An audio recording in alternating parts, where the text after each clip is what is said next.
প্রিয় ছাত্রছাত্রীরা সবাই কেমন আছো? আশা করি প্রত্যেকে খুব ভালো আছো। আমি আবার চলে এলাম এপি এডুকেশন বাংলায়, তোমাদের স্যার অর্ক স্যার।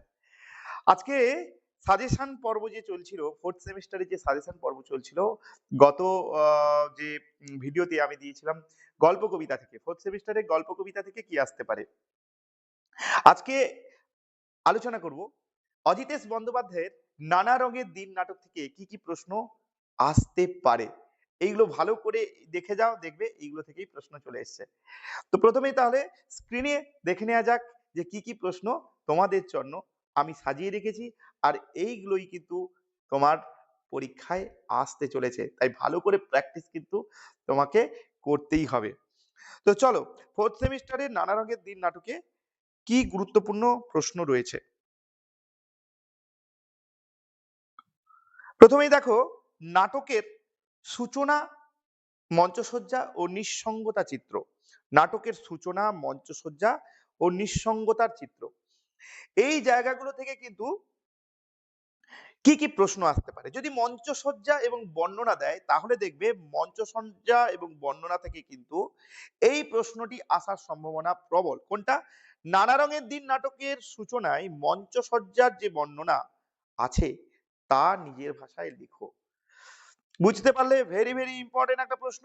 এই সব প্রশ্নগুলো কিন্তু তুমি করে যাবে।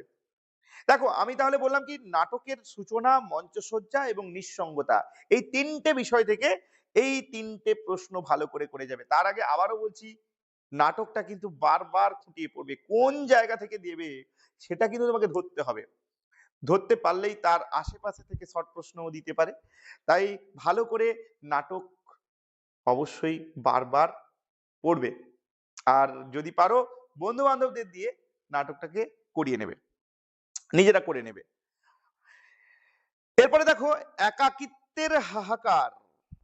এই একাকিত্বের হাহাকার থেকে যে প্রশ্নগুলো আসতে পারে, থিয়েটারের দেয়ালে দেয়ালে অঙ্গারের গভীর কালো অক্ষরে লেখা আমার জীবনের ৪৫টা বছর। বক্তার ৪৫ বছরের জীবন যন্ত্রণার ইতিহাসের পরিচয়টি দাও। বুঝতে পারলে? তাহলে একাকিত্বের হাহাকার থেকে এই প্রশ্নটা করলেই কিন্তু তোমরা কমন পেয়ে যাবে। এরপরে দেখো, মানুষ হিসেবে হাহাকার। রজনীকান্ত যে একজন মানুষ, তার যে নিঃসঙ্গতা, এখান থেকে প্রশ্ন আসতে পারে, আমি তো মানুষ কালীনাথ। এই উক্তির আলোকে বক্তার নিঃসঙ্গতা এবং হতাশময় চিত্র লেখো বা পরিস্ফুট করো। তাহলে বোঝা গেল, পর্যায় ওয়ানের নাটকের সূচনা, মঞ্চসজ্জা ও নিঃসঙ্গতার চিত্র থেকে এই তিনটে প্রশ্নও ভালো করে করে গেলে, যদি এখান থেকে প্রশ্ন আসে তাহলে এই তিনটে প্রশ্ন ভালো করে করে যাও, লিখে আসতে পারবে।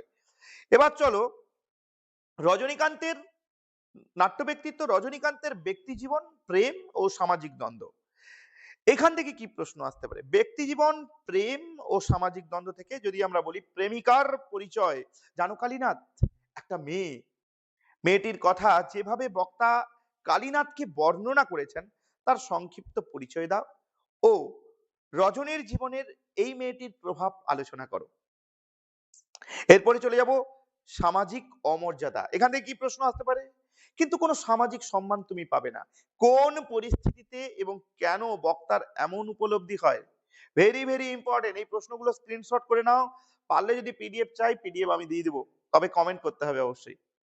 চলো, ব্যক্তি বনাম অভিনেতা। ব্যক্তি বনাম অভিনেতা থেকে কি প্রশ্ন আসতে পারে? রজনীকান্ত চট্টোপাধ্যায়ের ব্যক্তি জীবন ও অভিনয় জীবন, এই দুটি ভিন্ন সত্তার কথা আলোচনা করে। ব্যক্তি জীবন, যে শেষ জীবনে তিনি তার জীবনে কি পেলেন, সবকিছুকে ছেড়ে ছুড়ে দিলেন। আবার দেখা গেল তিনি প্রথম জীবনে অনেক কিছু পেয়েছিলেন, সেগুলোকে তিনি ছেড়ে দিলেন শুধুমাত্র অভিনয়কে ভালোবেসে। তার ব্যক্তি জীবনটা এটাই। এবং শেষ পর্যন্ত, শেষ বয়সে এসে তিনি শুধু নিঃসঙ্গতা পেলেন। নিঃসঙ্গতাকে উপলব্ধি করতে পারলেন। আর এদিকে দেখবো আমরা অভিনয় জীবন। তার অভিনয় জীবনের কথাগুলো দুটো পার্টে ভাগ করে, যে ব্যক্তি জীবন আর অভিনয় জীবন।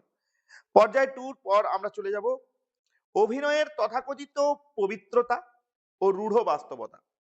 এই জায়গাগুলো থেকে আমি 4টে প্রশ্ন তোমাদের জন্য রেডি করে রেখেছি। পবিত্রতার মুখোশ কি?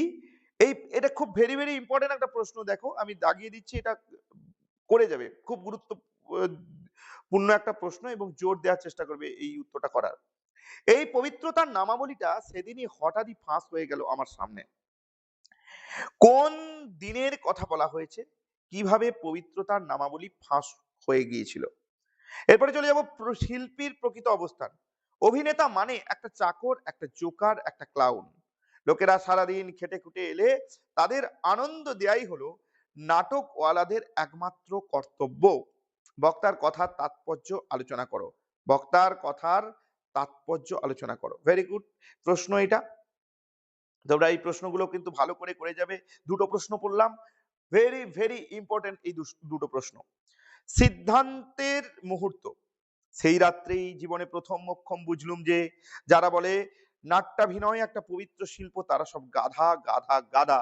বক্তা কখন কেন এই সিদ্ধান্তে পৌঁছেছিলেন? ভেরি ভেরি ইম্পর্টেন্ট একটি প্রশ্ন। বারবার নজর দিয়ে এই প্রশ্নগুলো কিন্তু করে যাবে। এরপরের প্রশ্ন, পাবলিকের চরিত্র থেকে কি প্রশ্ন আসতে পারে? পাবলিকের আসল চরিত্রটা কি? পাবলিকের আসল চরিত্র সম্পর্কে বক্তা রজনীকান্তের উপলব্ধি ব্যাখ্যা করো। ভেরি ভেরি ইম্পর্টেন্ট প্রশ্ন। চারটে প্রশ্ন খুব খুব গুরুত্বপূর্ণ প্রশ্ন। তাই ভালো করে স্ক্রিনশট করে নাও, কিংবা যদি পিডিএফ দরকার হয় আমাকে বলবে, অবশ্যই আমি তোমাদের হোয়াটসঅ্যাপে পাঠিয়ে দেবো। এরপরে চলো চরিত্রের অন্তর্দ্বন্দ্ব ও মনস্তাত্ত্বিক বিশ্লেষণ। রজনীকান্তের চরিত্র, এটা তো খুব গুরুত্বপূর্ণ একটা প্রশ্ন, প্রত্যেকেই করে নিয়েছো হয়তো।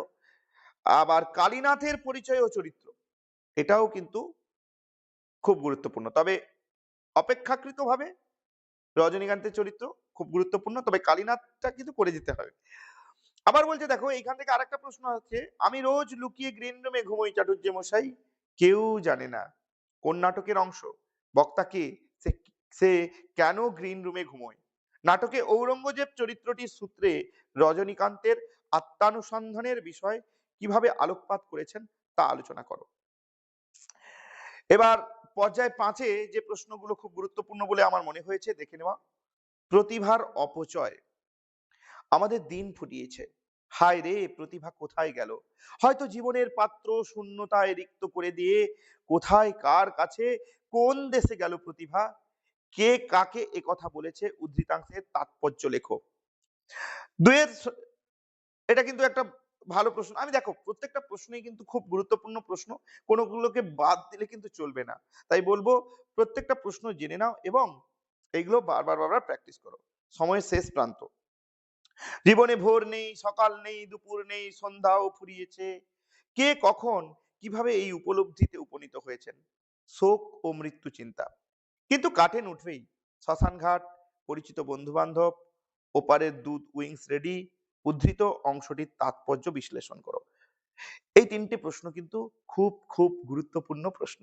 তাই এইগুলো, এই বার্ধক্য, প্রতিভা এবং অবসাদের সুদ থেকে কিন্তু এই তিনটে প্রশ্ন ভালো করে করে যেতে হবে। দেখো আমি পর্যায় ভিত্তিক ভাবে করে দিয়েছি এই কারণে, যাতে তোমাদের এইভাবে পড়ে গেলে উপকারে আসে। দেখো সময়ের সংকেত নিয়ে একটা প্রশ্ন আসতে পারে, 12টা বেজে 5, 12টা বেজে গেছে আমার, 12টা বেজে 5, 11টা বেজে নয়, 12টা বেজে হবে। উক্তিটির প্রসঙ্গ উল্লেখ করে বক্তার এমন মনে করার কারণ কি? কিংবা শেক্সপিয়ারের যে উক্তিগুলি, farewell the tranquil mind, life but a walking shadow, প্রসঙ্গ এবং তার অবতারণার কারণ ব্যাখ্যা করো। এই প্রশ্নগুলো করে যেতে পারো। এখানে দেখো খুব গুরুত্বপূর্ণ একটা প্রশ্ন, যেটাকে আমি বারবার বলি, এই প্রশ্নগুলোকে করে যাওয়াটা খুব বুদ্ধিমানের কাজ। এগুলো মানে খুব কমন প্রশ্ন, কিন্তু এগুলোই আসে। মানে এতদিন পর্যন্ত এই প্রশ্নগুলো কিন্তু বারবার বারবার আমাদের কাছে ধরা দিয়েছে। যেহেতু নানা রঙের দিনটা ওল্ড সিলেবাসেও ছিল, সেই কারণে নানা রঙের দিন সম্পর্কে আমাদের যে অবগতি হয়েছে সেখান থেকেই বলছি। শিল্পের জয়গান থেকে এই প্রশ্নটা আসতে পারে। শিল্পকে যে মানুষ ভালোবেসেছে তার বার্ধক্য নেই কালীনাথ। প্রসঙ্গ উল্লেখ করে মন্তব্যটির তাৎপর্য। আমার প্রতিভা কখনো মরেনি, ব্যাখ্যা করো। জীবনের সত্য, এই তো জীবনের সত্য কালীনাথ। এখানে জীবনের কোন সত্য উদ্ভাসিত হয়েছে? শিল্পের অমরত্ব ও সার্থকতা থেকে এই তিনটে প্রশ্ন করে গেলে হবে। আবারও বলছি তোমাদের, প্রশ্ন করার আগে বারবার নাটকটাকে খুঁটিয়ে খুঁটিয়ে পড়ো। যারা এখনো পড়োনি পড়ে নাও, আর যারা পড়েছো আবারও পড়ো, আর সঙ্গে এই প্রশ্নগুলো অনুশীলন করে যাও। দেখবে এই অনুশীলনের প্রশ্ন থেকেই কিন্তু আসবেই আসবে। আমি গ্যারান্টি সহযোগে তোমাদের বলে দিলাম। এবার দেখো গৌরব গাথা এবং নামকরণ। দেখেছো রজনী চাটুর্যে ইজ রজনী চাটুর্যে, মরা হাতি সোয়ালাগ, ভেরি ইম্পর্টেন্ট একটা প্রশ্ন, ভেরি ইম্পর্টেন্ট প্রশ্ন, খুব গুরুত্বপূর্ণ প্রশ্ন। যদি পারো খাতায় তুলে নাও এই প্রশ্নগুলো, স্ক্রিনশট করো বা তুলে নাও। দেখেছো রজনী চাটুর্যে ইজ রজনী চাটুর্যে, মরা হাতি সোয়ালাগ, কোন প্রসঙ্গে এই কথাটি বলা হয়েছে? নামকরণের সার্থকতা, এটা তোমাদের করতেই হবে। নাটকটির নামকরণ কতখানি সার্থক তা আলোচনা করো, এটা তোমাকে করতে হবে। দেখো, এই কটা প্রশ্ন ছিল আমার সাজেশনে, তোমাদের দিয়ে দিলাম। আর এই কটা প্রশ্নই যদি তুমি ভালো করে করে যাও, দেখবে পরীক্ষায় হাসতে হাসতে লিখে এসছো। তাই বারবার নানা রঙের দিন থেকে এইভাবেই প্র্যাকটিস করে যাও, এই প্রশ্নগুলোই প্র্যাকটিস করো। আর কি করবে, অবশ্যই নাটকটাকে বারবার পড়ো। গ্রুপ ডিসকাশনের মধ্যেও তোমরা পড়তে পারো, মানে গ্রুপ করে নিয়ে বন্ধু বান্ধবরা নাটক করতে পারো, সেখানেও কিন্তু তুমি নাটকটাকে আরো সহজে বুঝতে পারবে। ক্লাসে করিয়েছে জানি, তবুও দেখবে এগুলো যদি বারবার বারবার তোমরা নিজেরা করো, নাটক সম্পর্কে উপলব্ধি জন্মাবে। আর বলবো এই প্রশ্নগুলো করে যাও। তাহলে ভিডিওটা কেমন লাগলো অবশ্যই কমেন্ট করে জানাও। আর যদি ভালো লাগে তো অবশ্যই কমেন্ট করবে, লাইক করবে, শেয়ার করবে। আর এখনো পর্যন্ত যদি চ্যানেলটাকে সাবস্ক্রাইব করতে ভুলে থাকো, সাবস্ক্রাইব করে দেবে। আজকের মতো এই পর্যন্ত, আবার আসছি নতুন একটি ভিডিও। অবশ্যই এখন সাজেশন পিরিয়ড চলছে, আজকে দিয়ে দিলাম নানা রঙের দিন। আর আগামী পর্বে আসছে আরো কয়েকটা বিষয়, কি থাকছে, সাহিত্যের ইতিহাস থাকছে, থাকছে ডাকঘর নাটক। ডাকঘর নাটক তো প্রচুর, মানে সেখান থেকে তোমাকে দুটো প্রশ্ন করতে হবে, এটা মাথায় রাখো। তাই ডাকঘর নাটক এখন থেকে বলে দিচ্ছি, ভালো করে পড়ে নাও। আর আমি আসছি, সেখান থেকে কিভাবে কি করবে সেই নিয়ে আলোচনা করব। তাহলে আজকে এই পর্যন্ত, ভালো থেকো, সবাইকে ভালো রেখো। আর অবশ্যই পড়াশোনাটা কিন্তু মন দিয়ে করো।